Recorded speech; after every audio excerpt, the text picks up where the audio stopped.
and welcome back to the Growth Junction, the podcast where we talk about Bitcoin, finance, Web3, and crypto. And we do that by interviewing leaders who are shaping the future of the space. I'm your host, Dennis. I've been through 2.5 crypto cycles, and I've suffered the anxieties of the highs and lows in my wallets. So today we are thrilled to have Kent Halliburton, the co-founder of SAZ Mining, a Bitcoin mining company revolutionizing the industry, basically, by making it accessible, sustainable, and hassle-free for everyday users. With a rich background in renewable energy, sales, and a passion for Bitcoin's potential to reshape finance, Kent has positioned SAZ Mining as a leader in renewable energy-powered Bitcoin mining. Kent's journey is very fascinating. So join us as we dive into the journey of Kent and SAZ Mining. Kent, thank you for coming on. Welcome to the show. And why don't you take a few moments to introduce yourself and give us some little background? Yeah, thank you. That sounds like the introduction my content manager shot across to you. So I think, while all of that is absolutely true, I think of myself first and foremost as a Bitcoiner these days, and my background came in rooftop solar, where I worked for about a decade on the west coast of the United States, publicly traded company running sales, software, post acquisition, integration of companies. So it was quite a lot. And I took a sabbatical of a couple of years.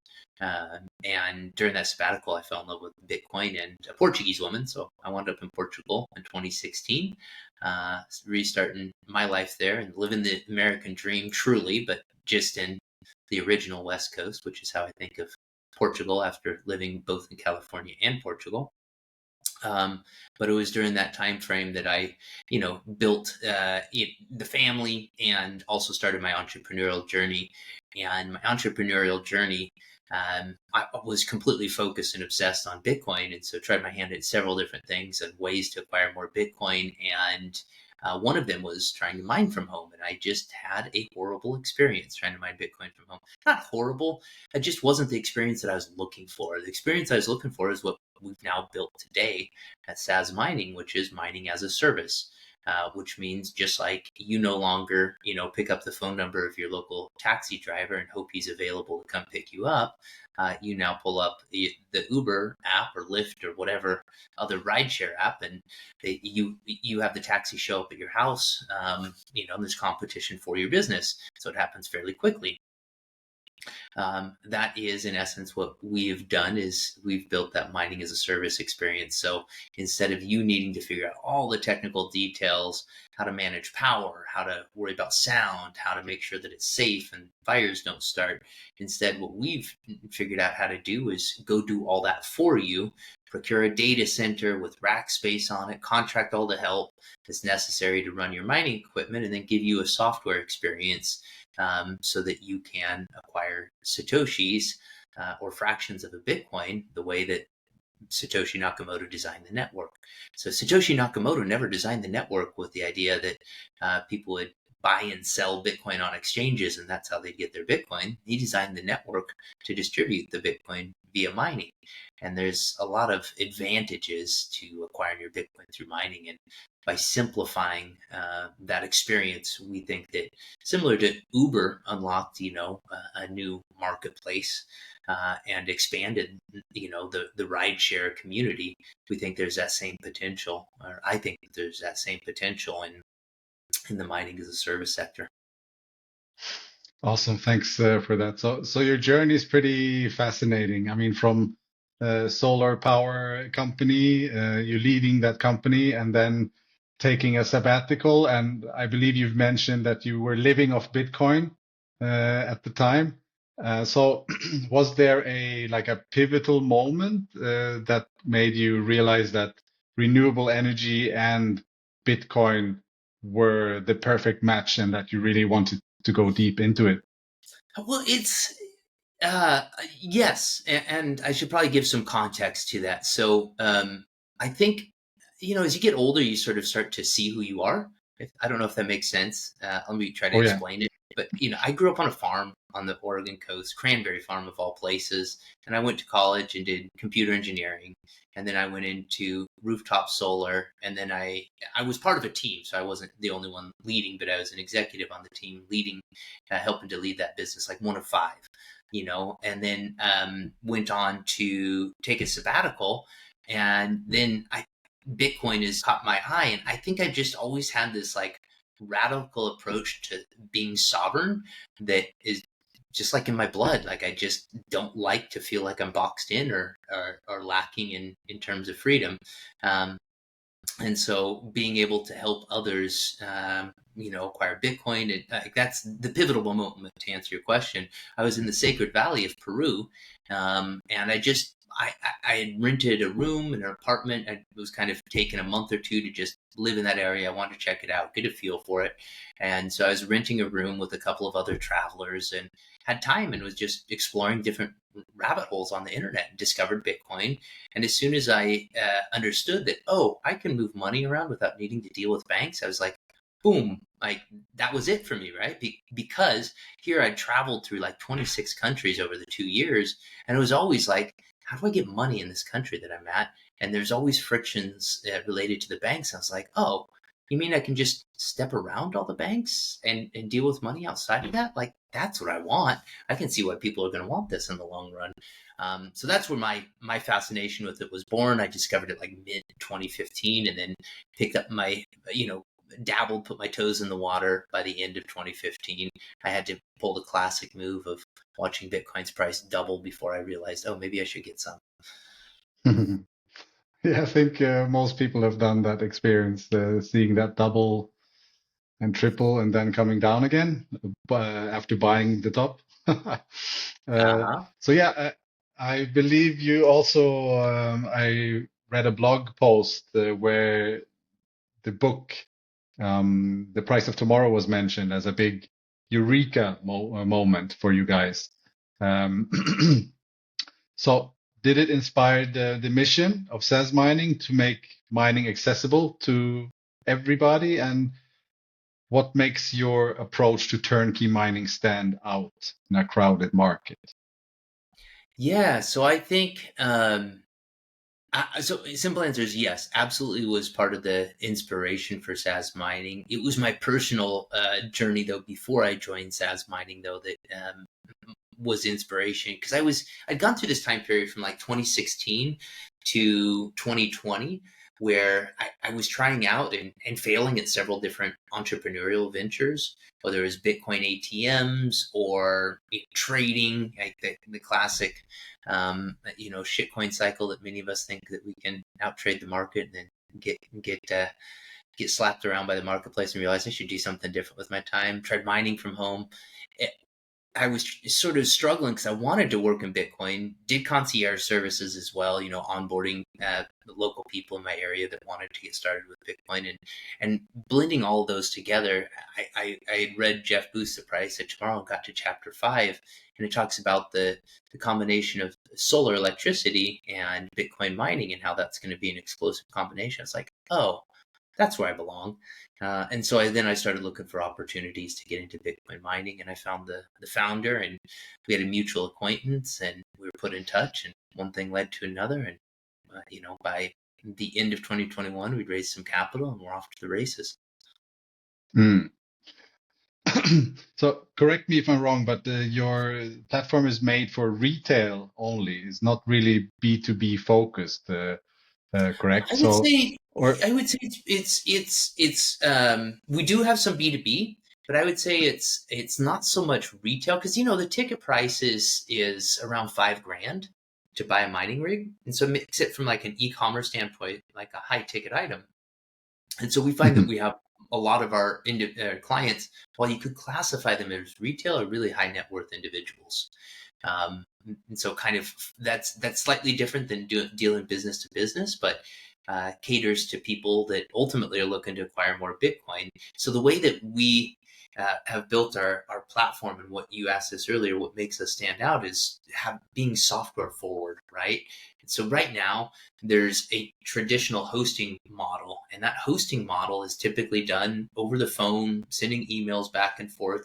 Maybe there's a basic website. And what we did is say, hey, no, that's not the experience that people want. People want to have a traditional, web experience where they log in, they see how their mining rigs are doing, they can see everything that they need to see to manage their operation in one place. And to date, until we came to market, there was no way to do that for your average person.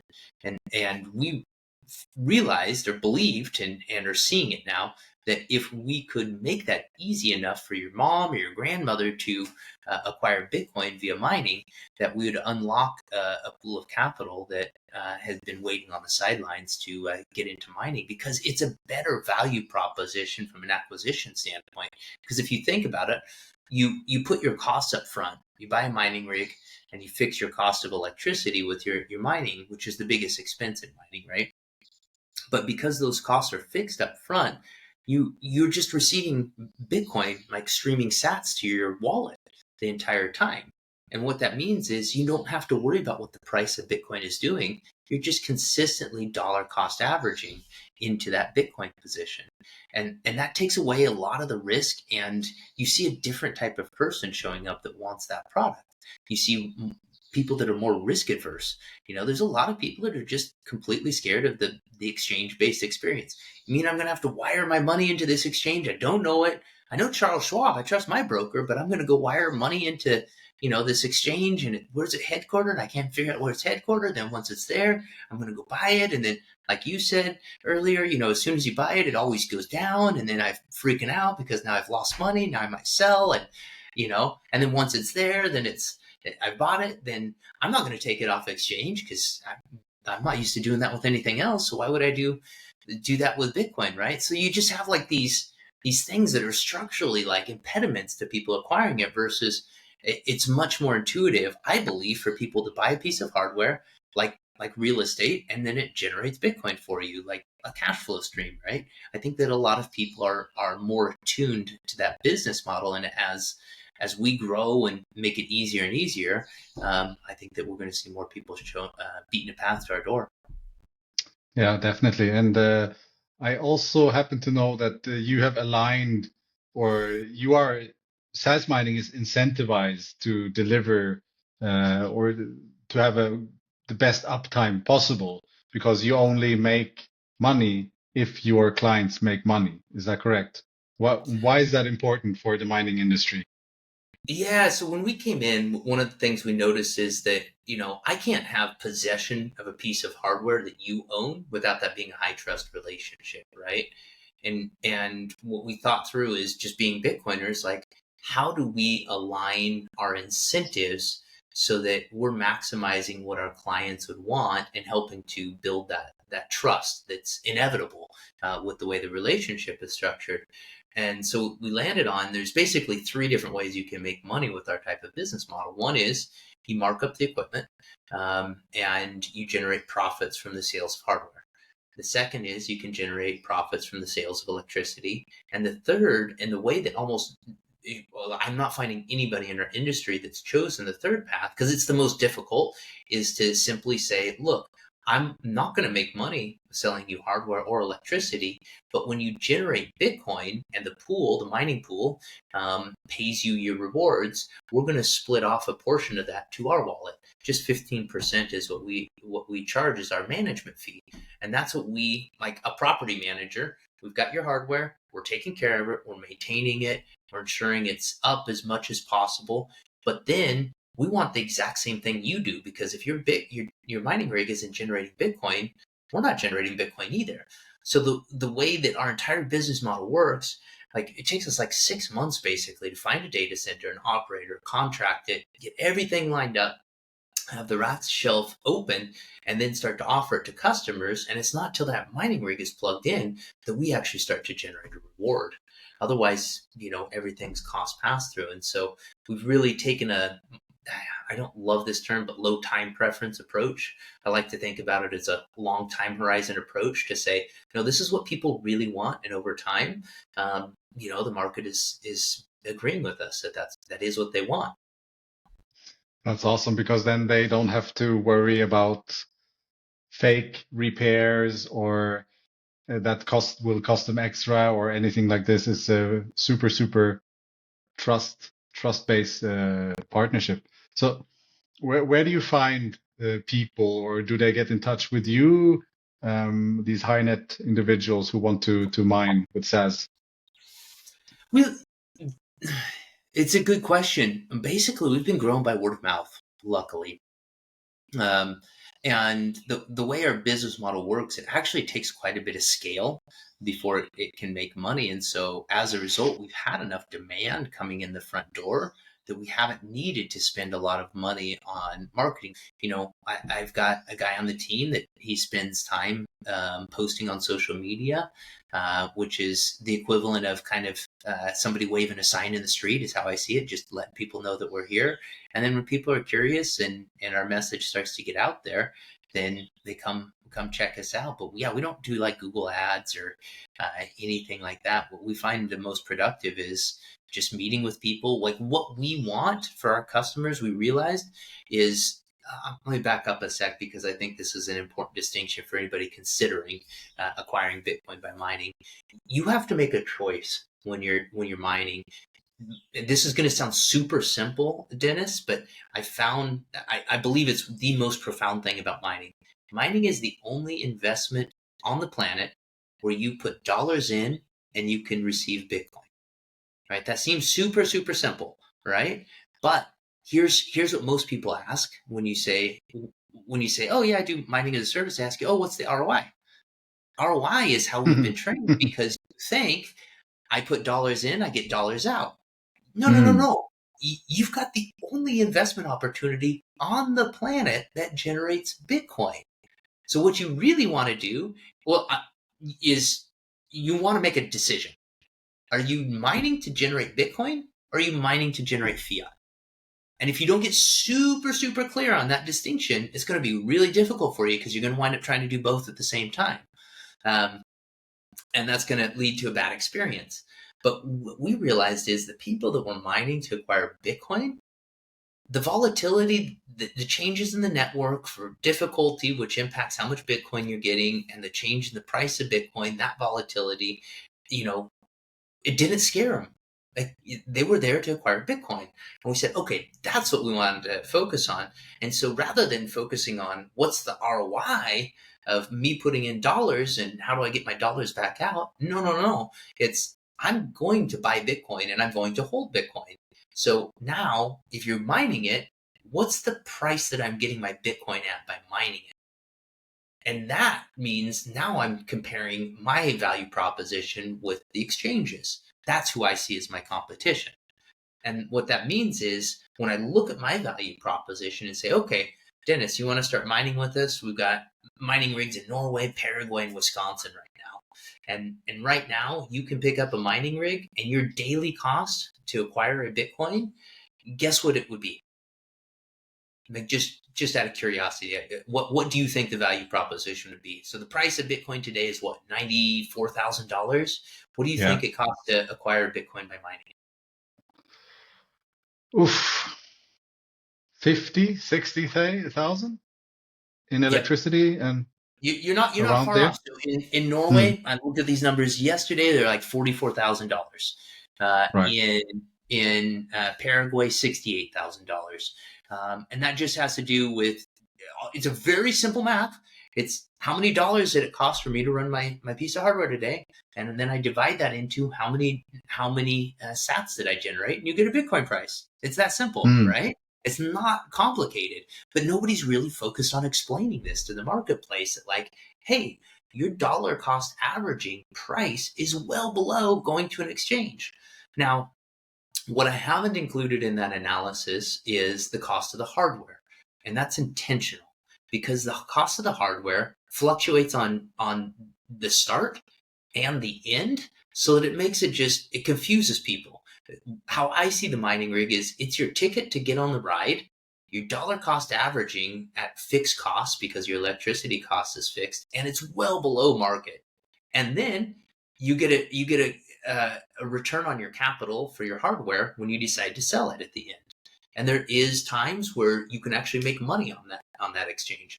There's also a lot of time where there's going to be a cost differential, right? But because those two are constantly fluctuating, just throw it on the side. That's your entry and your exit. But when you're on the ride, your dollar cost averaging price is what I've seen. It's always more than 20% a discount to the exchange price.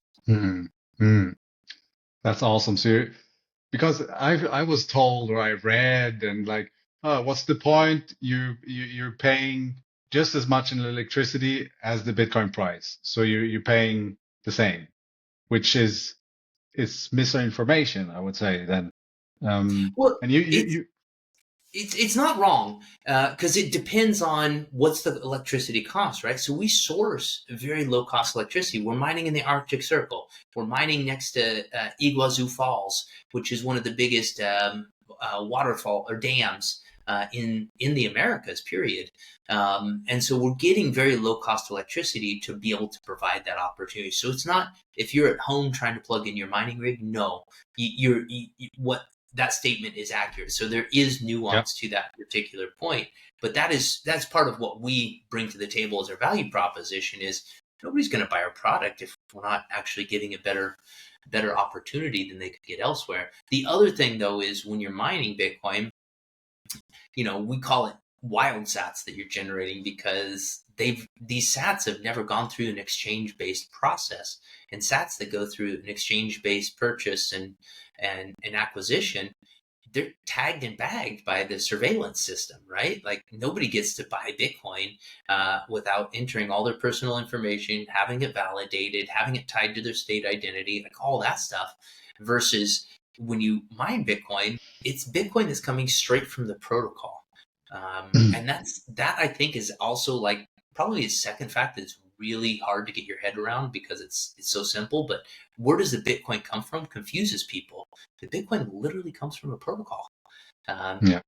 You follow the rules of the protocol and you generate Bitcoin for it. And that Bitcoin is outside the system the way it was generated. So now, you're free to do what you want with that Bitcoin without feeling like there's, this little security camera on your shoulder that's kind of watching what you're doing. And, oh no, maybe I shouldn't send $50 to my friend in Australia that really needs it right now because how do I report it on taxes or yada, yada. And I'm not encouraging people to do anything illegal when I say it. I'm just saying, you move it out of this situation where you've got this friction of, I don't know if I'm being watched or what's going on, to a situation where it's like, okay, I'm just going to operate how I feel is best right now. And I'll make the choice. I'll handle the consequences.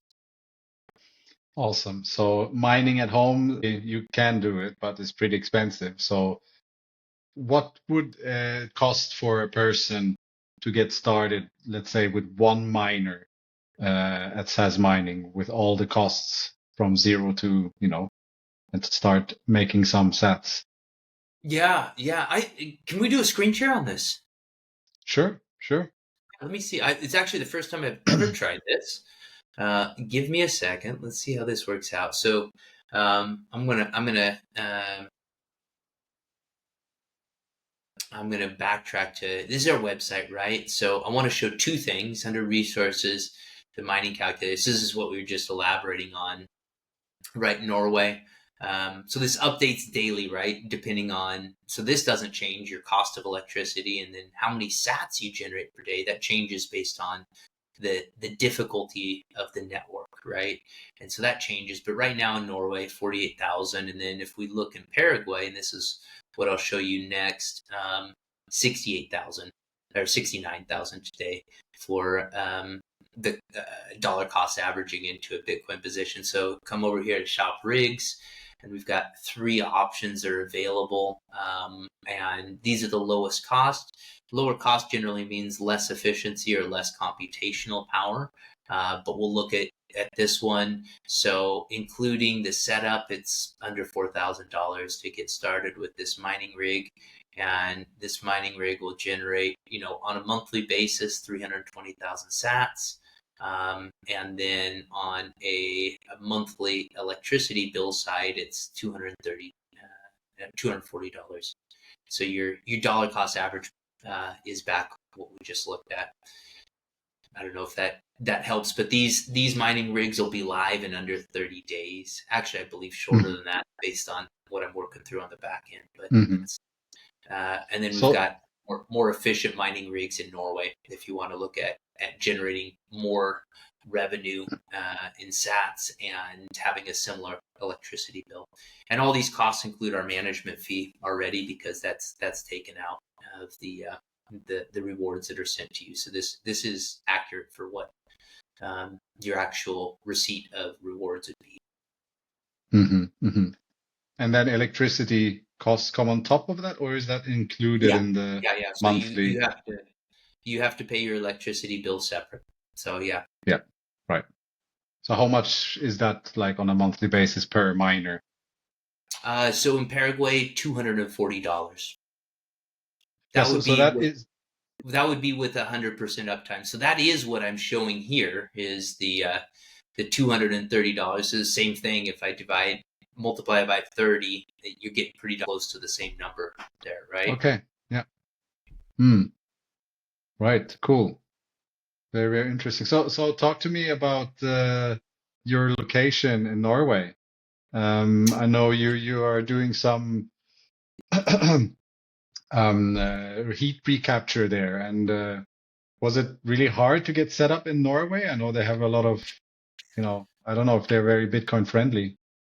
Yeah, so we stumbled into the opportunity. So like I said, we contract, right? The data centers that we're operating in, and so we got lucky through just the relationships we developed that somebody we were close with out there in the industry, they had a data center that they had developed, and they wanted to sell out their position into it. That's their kind of goal and approach is, hey, we're going to build data centers and we're going to make a profit by reselling them. It's kind of like if you went out, and built a spec home, expecting to turn a profit on selling it. And so we were the lucky recipients to be able to take advantage of that capacity. But it's located in Kirkenes, which is a village of 5,000 in the Oh, Arctic Circle. Not particularly big, but it's the first port coming through the Arctic route to the European Union. And so that makes it somewhat advantageous geopolitically. But this particular site is a hospital built, I can't remember exactly when it was built, like quite some time ago, but was renovated into a business center. And they had a heating system, radiant heating system that was heated by oil boilers. And they wanted to get more eco friendly with how they were heating. And our partners were able to step in and make a proposition and say, hey, why don't we help you pull out this oil boiler and replace it with the heat from a mining operation, from a data center, is how they positioned it. And we said, oh, that sounds interesting. And so that's one of the reasons why the electricity is so cheap for us is, in essence, the data center is selling the heat to heat the building that it's in. And that, which is fundamentally necessary for the health of people in the Arctic Circle. I mean, we're talking negative 20 degrees Celsius for most of the winter season, right? Like bitter cold. But the heat from the mining operation is keeping all the folks working inside that building warm. awesome. So yeah, Kirkenes is literally all the way on top of Scandinavia. Their like next stop is the North Pole, or maybe there's a few islands, Norwegian islands in between, but that's as far north as you'll get, literally. Yeah, I had no idea, even Dennis, that Norway wrapped around on the north. It wasn't until Mhm, this opportunity came up that I realized it. And I was very fortunate to get a chance to go visit it. Gorgeous area, a lot of tourism there. If you're into game, like great fishing and hunting, and mhm, just beautiful mhm. area, and a lot of cultural mixing for like hundreds of years between like the Sami people, the Russians, the Swedish, the Norwegian. Like it's a cultural mixing pot there, even though it's quite small. Yeah, yeah. So speaking of misconceptions around Bitcoin and energy use, like we just spoke about heat reuse. Bitcoin always gets a bad rep for using Mhm. too much energy and all of this stuff. what's the biggest misconception about the environmental impact, and how do you see companies like yours reshaping the industry reputation? Oh, I think I like to come back to first principles on that question and actually question the framework. And so the simple response that I think is most effective is it's using more energy compared to what? That's where I like to start the conversation, because if you don't ask that question, then actually you're potentially going down a route that leads to an apples and oranges comparison. Now, there's a lot of people in the West that haven't bought on that Bitcoin is money. I have, and I'm almost 100% confident that that's the direction that we're going, is that it is becoming money out there. Okay, so if we're going to compare money, then let's compare money. If this is the new money for the future, what is the current money? And that's the US dollar. Well, what's the energy usage of the US dollar? And that's a really interesting comparison, because then you're starting to think about how the dollar is secured, right? And that's the US military, the US government, because the dollar is backed by the full faith and credit of the US government, right? So that's the military and government apparatus.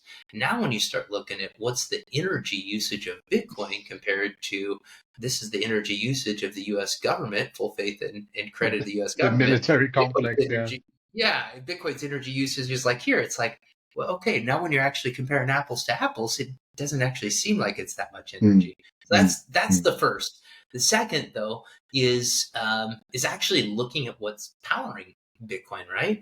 And if you look at it from that standpoint, well, yes, it's consuming a lot of power. Well, a lot of things that we use consume a lot of power, and what power sources are those coming from? Well, if you actually take another step into the conversation and start asking those questions, what you realize is it's 57% carbon free, and increasing year over year, and that actually makes it the cleanest powered industry on the planet.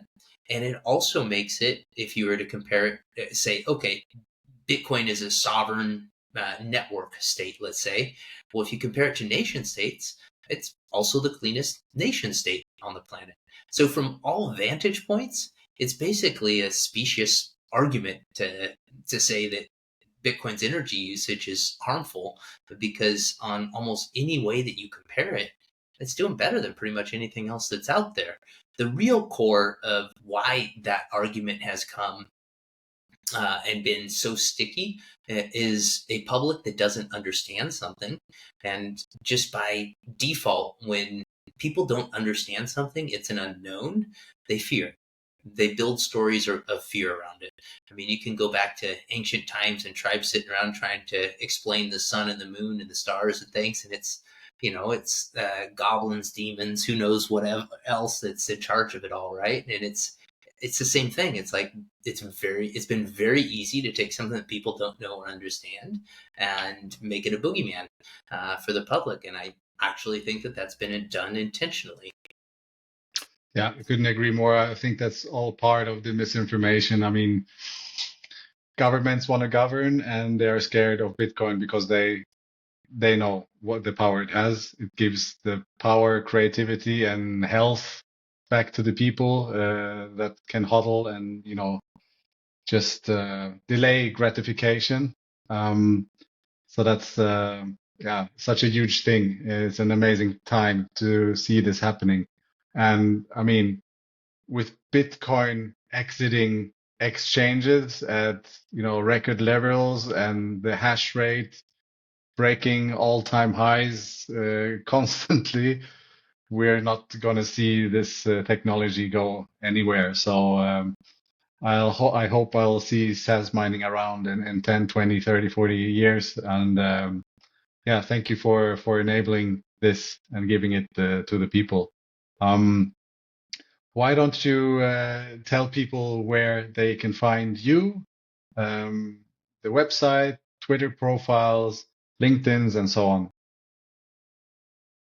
Yeah, so appreciate the opportunity here today, Dennis. It's always fun to educate new groups of folks about Bitcoin mining because it's very much misunderstood.